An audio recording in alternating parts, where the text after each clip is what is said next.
Hello, everyone. This is Tiger Takes. I'm Lyndon here with my best gal, Allie. Hope you're joining the show with us on this fun, terrific, beautiful fall Friday. How's it going over there in the ATL, Al?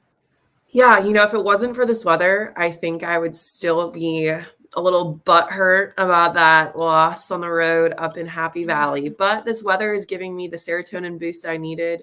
Fall came and she said, I am here. Now, we all know down in the South, you're going to get the second summer wave. But I'm going to ride this chilly weather into some hot chocolate and, some walks outside, enjoying the sunshine and watching some Auburn football this weekend. Definitely feels like football weather. It's just been magnificent. But yeah, we have to talk about the Penn State loss before we can officially close that chapter in our 2021 book. Can't wait to play them September 17th next year in Jordan Can't Hare. wait. Glad we got that schedule out this week to go ahead and make plans accordingly and really show them what it's like to have a fun atmosphere as Yeah. well. I know my brother went up there to State College, said it was fun, kinda, obviously being because we did take a fat L. And I just want to say, I said on here the score would be 28-20. I just had it, obviously Auburn winning. But The what did you watch opposite. the game? Take me through it. I had to work the first half at a Legion FC game here in Birmingham, but I made it home in speedy time just after, the fumble and the score by Penn State. So walked right into it.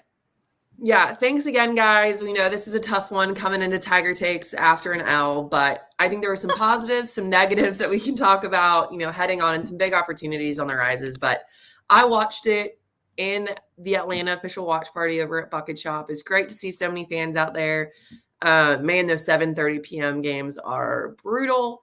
So I don't even know what I'm going to do for the 9 p.m. kickoff against LSU that we'll talk about later. But man, I was snoozing come that third and fourth, and then the energy got, right back in it. Because what I've come to realize is Auburn will, you know, disappoint you, let you down, but man, they've got that one play that'll just reel you right back into the game. And that safety at the end, I thought I was going to pee my pants. I was cheering and screaming. And then when they called it a no, which if you go on Twitter and see the screenshots, probably one of the most egregious no calls or, official no calls by the refs I've ever seen in a game. I mean, his knee was clearly down in the end zone. It should have been a safety. I really think that would have been a total momentum turn. That last 5 minutes for Auburn was crazy what they were able to do.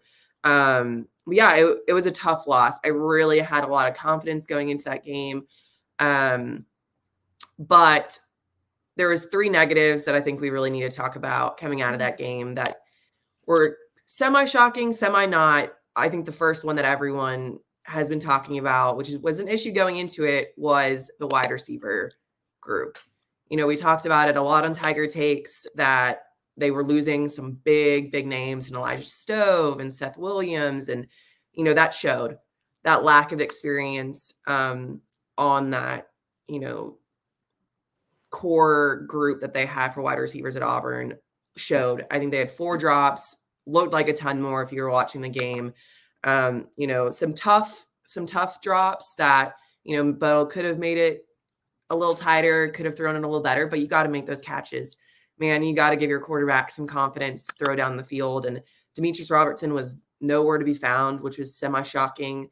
If you watch the gameplay, there were a couple plays where Bo might have thrown it too soon without looking down the field and seeing, some open guys. But for the most part, I thought Bo played well enough to get a road win. But that wide receiver, that group was just young and it showed. And I really don't know what you do from here. I mean, is it week by week they get better? What do you think that group needs to do to get ready for a gauntlet of a next couple weeks coming up for them? I mean, it was like they almost dropped the same amount of passes against Alabama State as they did against Penn State. So I think that has to be cleaned up. You get Georgia State at home this week. I want to see a outstanding game from the wide receiver core. Because you talk about the building confidence, the mentality. This is one of those positions where if you're dropping balls, like no matter how mentally strong you are, you're going to be a little nervous the next time, you're the target. Like, it's just, Yep. it's human nature. So, and like you said, I mean, sometimes I think of, the second half when we really could have had a chance, Demetrius did drop that one pass too. And like, was it the most absolute perfect throw? No, but it was there. And in big games like that, you have to catch that. So I think against Georgia State this weekend, I mean, they're going to really this is their last tune-up. They're going to have to get that confidence, really fill that void, because, I mean, you can't even put it all on Penn State's defense or, tough opponent, tough environment, because they did drop a lot of passes against an in-state FCS program as well. Yeah. So, and, that's a good call. All we thought about, our orange and blue rose-colored glasses was that second half at Alabama State. But that first half where it was sloppy and it was ugly and balls were hitting the ground that should not have been, is exactly how that, core group played out, right? Like, again, like you said, it's at this level in this stage, you can blame it on recruitment. That was a lot of people's issues, was we just didn't recruit wide receivers at the top level coming in and out of it. Was a big issue heading into the season. It's very hard to find elite wide receivers. There's not that many out there in the country, right? So Harsin had his work cut out for him. But at this level, it's inexcusable, especially for a guy like Demetrius Robinson. I mean, you've got one shot left before you go to the NFL. You've had a career of bouncing. I just hope that when this SEC schedule starts, he realizes that he is the leader of that wide receiver group and he has a lot of weight to shovel, and he's playing against his former team on October 9th in Jordan-Hare against Georgia. And that's a massive, massive game. And he needs to recognize that. And, I know Bo is very one to never blame anyone but himself. He took a lot of the heat this past game, but I really thought he played decent. I really didn't think that it was his worst road game. It certainly was better than when he was a freshman walking into the swamp. I thought he was confident. I thought he controlled the game well. And it really was just lack of execution on his, other players. Yeah, no, I was very impressed. Towards the end, you had I feel like some Bo flashbacks maybe, in the last quarter there. But overall, I mean, if you think about it, despite the mistakes, Bo, the offense, the defense on that 3-and-out, they put our team in a position to win it to the very end. I think that shows growth, and maturity from Bo, and not being because there's so many times you could have been well, that was it. Oh no, this is the last play. No, but it just kept going. There just kept being one more opportunity, and that's credit to the team. So, that is a positive. But yeah, I mean, I think his playmakers, they've got to do their job. They've got to catch his passes. He now is doing his job and throwing it downfield more, and I think, one of the things that talking with Jason Campbell before Penn State that he said that Bo showed maturity on is his, decision-making ability. He doesn't, live and die on every play. He doesn't have to just make a quick decision. He'll sit back, examine it. If one play doesn't work out, he'll get back up. And, you don't feel like the world's coming to an end at 2nd and 10 anymore. You're exactly. Okay.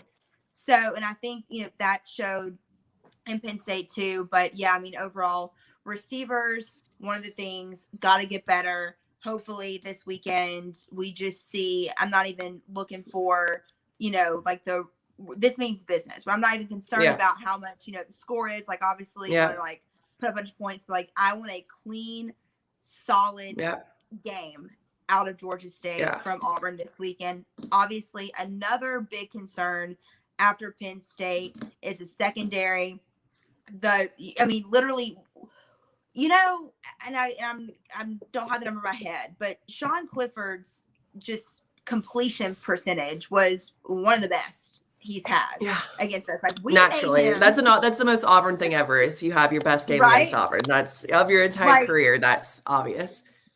And I know that's been a point in the pressers all week long addressing, the pass defense and how that is going. And, they are playing a different scheme this year under Derek Mason, and Harsin seems confident they're going to switch it up a little bit. But I mean, that was, I think, a weak point too, because I mean, even the guys like their tight end and, guys that were getting the ball a lot, I mean, they were always wide open. Like, yeah, it wasn't like we had always in any, space. yeah. We have it seems like a lot of comments, everyone agrees with us that the defense, which is not what we expect from the Auburn defense that we've seen. I mean, you have seasons where you have, Jeff Holland and Marlon Davidson and Derek Brown, and that really, it looked like Auburn was building a very, very strong defensive line, especially getting to the quarterback and applying pressure. Like, that's just something that we came to expect almost. And it was surprising and disappointing to see Seth Clifford have so much time. Like, I don't even think they recorded a sack, if I'm not mistaken. But, like, that's another position that's unexcusable if you're going to compete game in, week out against the SEC. If you don't put that quarterback to the ground or apply any pressure to, have them get quick feet, it's game over. There's not one quarterback in this league that cannot make a pass with time. I mean, that's why they're playing in the SEC. And so if you cannot apply pressure, it's going to be game over. And that happened to Auburn in the first half. They just had nothing, no momentum going for them. And it's not like there's not talent on that defense. There's a lot of guys on that defense that had a really, really good spring, a really good summer, a really good first couple games. But was it the stage of, big game under the lights for the first time, a lot of pressure? Was it the game was getting tight, so people started missing calls? We had a comment on here, noting the secondary. Their communication was lacked. You talked about Penn State's tight end. I've never seen a tight end more open in my entire life. I mean, I could catch that ball, right? And I've got butterfingers. And yet, if I was that wide open with no one near me, 5 yards away, I'll catch it, right? Especially the touchdown. It was a lack of communication. It wasn't like the schemes that were being in place or, were off. It was just guys confused on the field. I don't think it was because of the crowd. Personally, from what I've heard from people there, it wasn't any louder than any other SEC team that Auburn has faced. So I really don't think, now nuts, no credit. It looked great. There's a little confusion over some Photoshop going around on the internet that Penn State's throwing out there on how much orange was actually in there. But I don't think it was a lack of communication because of crowd noise. I think it was a lack of communication just based on the players themselves. And maybe it was a wake-up call, right? This defense under Derek Mason, I think, has very no excuse bars. And this kind of leads into our final what we're worried about. Yeah. Harsin was asked this week if the communication and calls was based because Mason wasn't on the field. He's up in the box with Bobo. That has been since game one. I personally believe Mason needs to be on the sidelines. When he was at Vanderbilt, he was the guy that you did not want to make a bad play on because he was the first one in your face saying, do it again, and you're benched. And that was at Vanderbilt, right? And he had a couple of really good seasons there. And so I think that kind of personality where this defense is at, they need that on the field to keep them focused, especially heading in to a game like LSU on the road, right? Like, it's very easy to get lost in Death Valley. 100% agree because, and why do we love Derek Mason? He's a player's coach. The players love him. They like that kind of, in your face type of guy, go to battle with you. If you do mess up, you're coming off to that sidelines to get, your head chewed off. And I talked to one of his former players at Vandy, and they said that they were kind of surprised this is before the first game, going to be in the press box. He's like, man, like, that doesn't seem like him. He likes to be involved. Like, it'll be interesting to see how it plays out. So I think we both are in agreeing with this, that it may be the best thing for the defense for him to come on the field on their level and, be with his guys. Yeah. Eric Moss, I also agree that the Penn State tight ends are still open. Also, oh my gosh. We'll go into our positives and he wasn't on our list, but I'll just throw him out there. Luke Scheckner, I believe it is, had a phenomenal game, right? Like, he was blocking as a tight end should for Auburn. So just a quick shout out to him because Penn State's tight end got a lot of love, but Auburn's offense for the most part was doing well. And I think we can kick off our positives. We got the negatives, wide receivers, defensive line. we both agree Mason should be on the field. Those are some negatives that I think could be righted. But a positive that you can't make up is this running back room is unbelievable. And they were even I down the had guy, so right? much Like Sean joy. Shivers wasn't even playing. I But had so Jaquez much Hunter was joy unreal. watching sweet Jarquez Hunter do his thing, and I just kept yelling at like my friends. I was like, "Oh my gosh, he's like 18!" You know, it's like It's crazy unreal. coming from like small town Mississippi to Yep. wide out at Penn State, and he looked great. Tank looked great. Sean Shivers wasn't even there. Excited to see him back in action this Saturday. But that's a huge positive, and something I think, you know, that will just keep building. The momentum will keep going, because besides Sean, I mean, you know, Tank and Jarquez are little youngsters. Yeah. And, you know, I think there were some play calls like, why are we not running the ball? Feed the ball. And seems to be a mantra across Auburn's last 2 decades, like feed the ball when they're hot. But there are some plays where like Tank would cut, and just the vision that he has on the field to find the hole is insane. It is video game like cheat code mode when Tank is on that field. You know that if it's 3-2, it's converted when he has the ball. And that is a very good feeling that I hope Mike Bobo leans into more on this running back team. Yes, you need the dynamic of Bo going downfield. Yes, you need that to succeed in this league. But man, oh man, you've got to feed the ball when they're hot. And there were moments when Sean Shivers' speed was missed, right? Around some cuts to the outside. Could he have gotten those extra 2 or 3 yards because he has the speed that maybe Jaquez doesn't quite have yet? Possibly.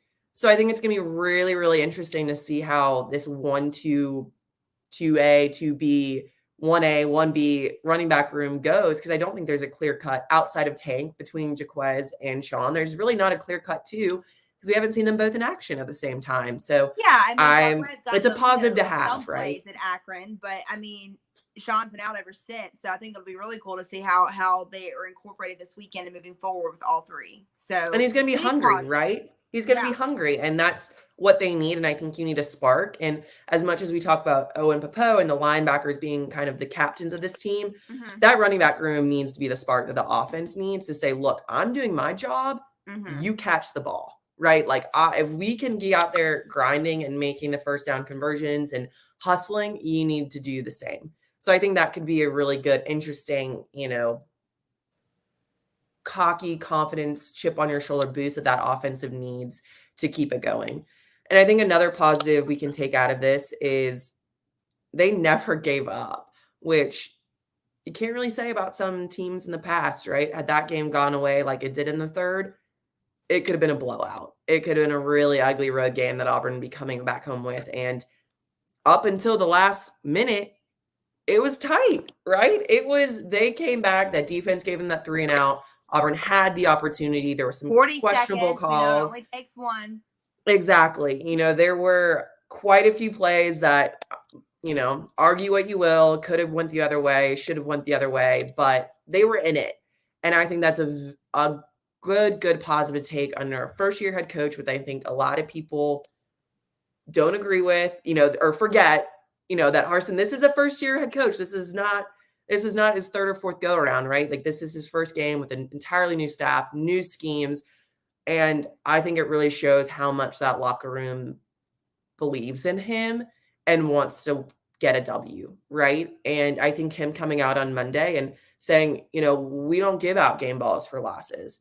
I about lost my marbles, because that is what Auburn needs if they want to become a consistently powerful program year in, year out, is a coach who says, no, there are no hand-me-outs. There are no, you know, participation stickers. We lost. There is nobody on this team that deserves a game ball, that deserves player of the week. And I just thought that was a really smart move. And I think them not giving up is a really good sign for this team to gut out a win, let's say, against LSU on the road at 9 p.m. Eastern time in Death Valley. What do you think? I mean, I'm, you know, knee deep in Ted Lasso right now. And so I'm all about positive vibes, and I'm all about just taking what you got and spinning it positively and running with it. So I love that they never quit. And it kept, and, you know, even as fans, I think fans quit before they did, you know, I mean, just watching it with people. I'm telling you, there's like 4 different times where the people I was watching it with were like, oh, we're done. But then we weren't, it kept coming back, and they kept giving us that hope that, Reeling you back in. Yeah. You back in. And that's huge. I like I feel like the players took it hard. I saw where Tony Fair posted a video on Instagram, and it was kind of one of those moments where he's like, we're not going to let you guys down again. Like, y'all showed up for us. Auburn did show up for them. Tons of people went up there, which is great. And I hope it hurts. Like Harsin said, he hopes it hurts them. And they were going to like let it sink in. He wanted the loss to sink in. Like, you hear all about the 24-hour mentality, whatever. I really think Harsin wanted this one to burn a little bit, because I don't think he wants these players, obviously, to feel it again. And this is the time of the year. Like, we're only going into week 4 now. There's plenty of time to control your own destiny, whatever. And the fact that they didn't give up in that environment gives, and it should give, all the fan base, so much hope that these guys are going to go to war every single week, play their hearts out. I saw that Chavo Martinez said the offensive line, huge step for them. It was. Harsin bragged about them all week long, about how well, and wow, y'all, can you believe that we're just sitting here bragging on them? And they did do a great job. So, shout out to them. Another positive.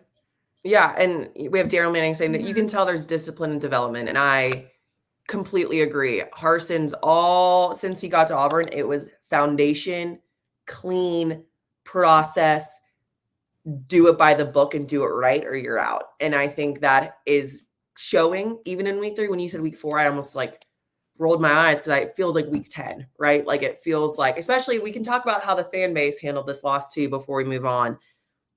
Holy smokes, I thought Twitter was going into an absolute meltdown.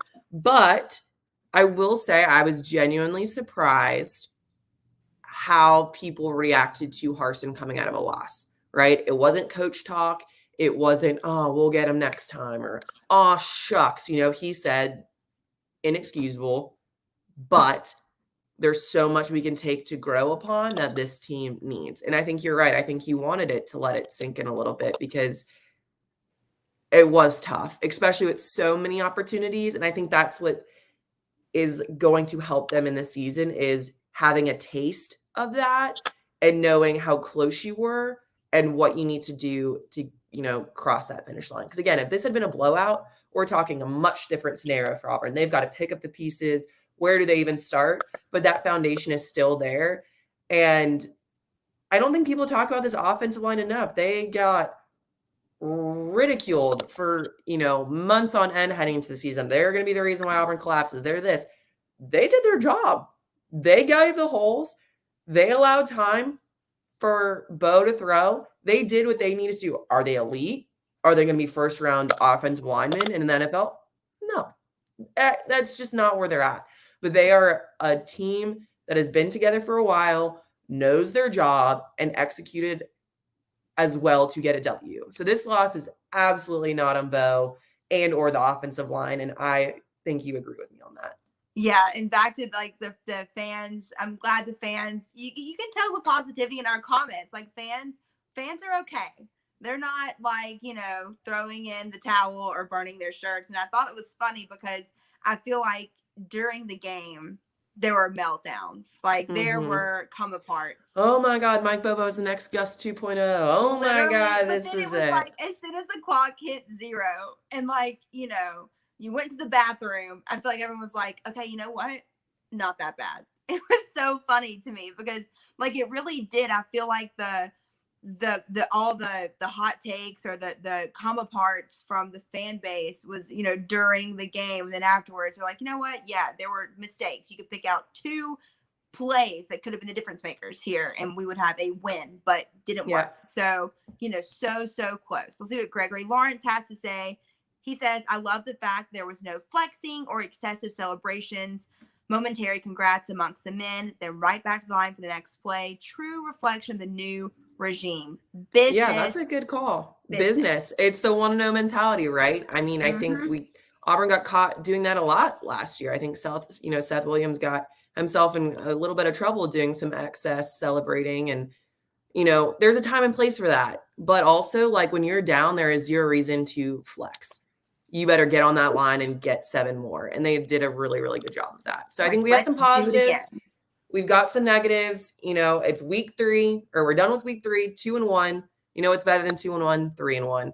And I think Auburn comes out on Saturday with a big win against Georgia State. I think you're going to see a lot of fundamentals. I don't think you're going to see a lot of trickery. I don't even think we may even put up 60. I think you see a lot of passes.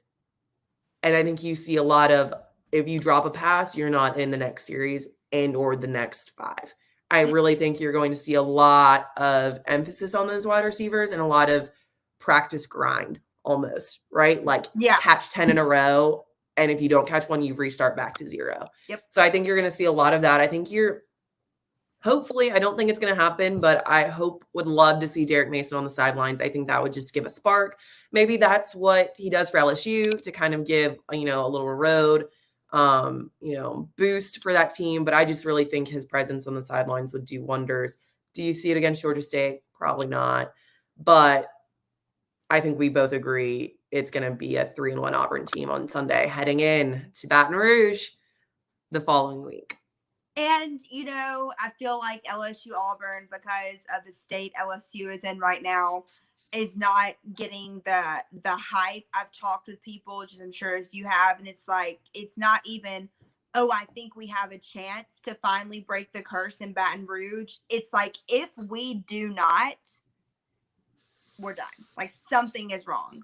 Because you look at Auburn's strengths, LSU, they have that loss to UCLA. They played 2, cupcakes since then. And it's just like they play Mississippi State. I'm going to be watching that game close this weekend. I think that'll be good. But, maybe we both have on our glasses this week. So maybe it's our orange and blue glasses. But I think Auburn marches in to Death Valley, handles business. I'm not saying a blowout by any means. I'm saying they just win the football game, and Harsin then has his first marquee win. He breaks the curse. Good for the fan base, and it really could start something special. And we're rolling in with purple hair come next Tiger Takes. No, I completely am in 10 out of 10 agreements that, again, maybe it's the blue and orange. Maybe, I'm just naive, or maybe just too hopeful these days because I need something to believe in. But I really do think that if Auburn doesn't beat this kind of LSU team, then the voodoo magic that happened down there in the Bayou is here to stay. And there's just chalk it up to an L every year. Auburn's on the road to LSU from this point out, Cam Newton or not, because it is just something's not quite right. If you look at that 2 times, it's been an absolute collapse on Auburn's end. Like, it's not exactly. It's just been a collapse and a meltdown almost, and a late game meltdown. And if we are seeing the type of Auburn team that we saw at Penn State, who never gave up, there should be no reason for a meltdown against this year's LSU team. And, most of these kids on this team were born way after 1993, because I was born in 1993 and I'm 27. So this curse has been around long before any Auburn players even know about it. But I hope that gets bled into them. And I hope Harsin, who is a very traditions guy, very much believes in that kind of stuff, the history of Auburn, what Auburn's about, that he tells them, boys, you have a chance to make a lot of folks in this fan base very happy. You have a chance to break a curse that's been lingering for 27 years over this football program. Do you want to be a part of that? And I really think that's something that can push them over the edge. There's all this talk about, is Ed Orgeron the next Gene Chizik 2.0? You have, once in a lifetime quarterback. You have the team of the decade, and you go and win a natty, and you're a great recruiter, but you just can't put it on the field. And there's a chance that if Auburn wins, those talks get louder. And I think that's, again, something that Harsin can use as a weapon for this team, is like, we have a lot of statements we can make. For me, for you, coming out of Penn State, there's a lot of, recruits watching. I think it was the highest watched football game of the season. And it's a chance to really say, like, we're in the West. Alabama played a tough Florida game and almost lost, right? Georgia struggled against South Carolina in the first half and then obviously blew them out. But no team has really set themselves apart as like runaway. We're the best team in the country. Like no one's going to touch us, right? Even Clemson has struggled. So Yeah. I don't think a one-loss team, like you're going to see a one-loss team in the playoffs this year. And who's to say it can't be Auburn? So I think there's just a lot of, I keep saying I think, because I just want to believe and I want to say I believe, but it's just so hard with this curse. But a night game in Death Valley is something you can't say that doesn't have an effect on a game, because we've talked all season like what fans are going to do. It just depends on how much LSU fans are buying into the Ed Orgeron team that's fielding the season. No, for sure. I mean, I just think, and even myself, like I'm so excited to watch a night game in Death Valley, but I'm going to be honest, I don't have nerves. Like I really think this should not. They've been shot. They've been gone.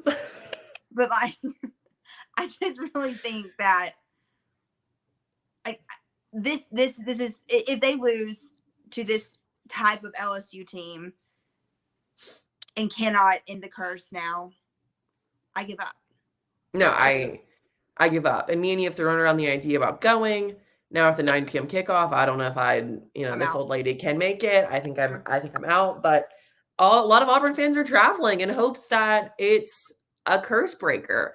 So, they still got to get through Georgia State. If they lose to Georgia State, then I think Tiger Takes would take a couple of weeks hiatus, because I don't even know what we would really have to say other than, oh my God. But, I think they walk in LSU 3-1, which is, better than 2-2 or better than 0-4. So they have a shot. And who's to say LSU might have 2 losses come that game, right? Mississippi State and what Mike Leach is doing, you just quite never know what's going to be on that field. So talk about the controversial calls from Auburn, Penn State. Mississippi State fans are on one this week. So yeah, I'm LSU. I'm worried about a feisty Mike Leach and some feisty cowbells. And at this point, I don't care if LSU's 0-4 and they're the Pee Wee League of college football. I need Auburn to beat them. Sure, it would be nice if it was a great LSU team, top 4 ranked, and we beat them on the road. I don't care.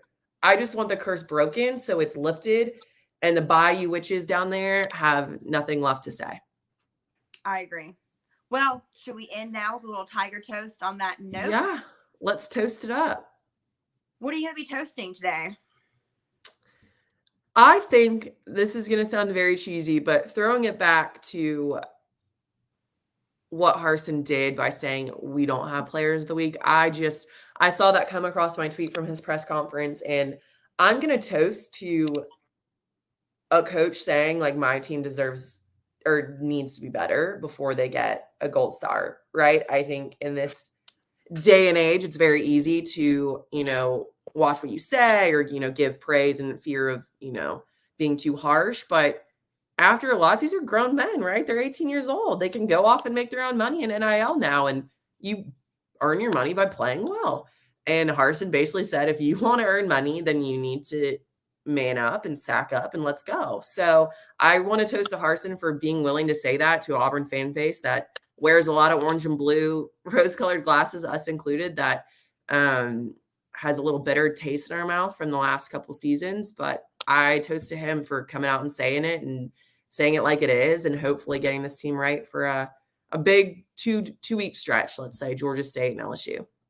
I agree. Let's toast that 1-0 mentality. We don't give out participation trophies here on Tiger Takes. We only give out Tiger Toast. So cheers to that. And I'll be at Georgia State this weekend.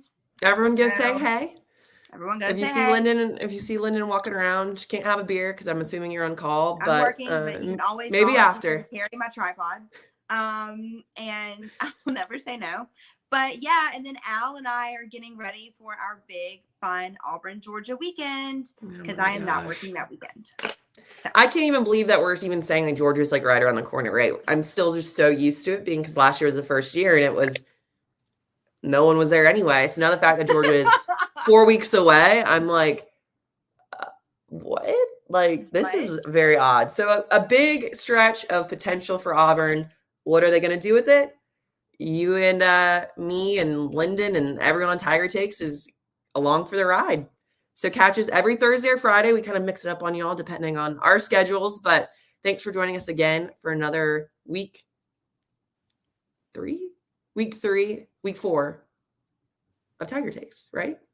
Of the season. Of the season. Yeah. There we go. Yeah. There we go. All right.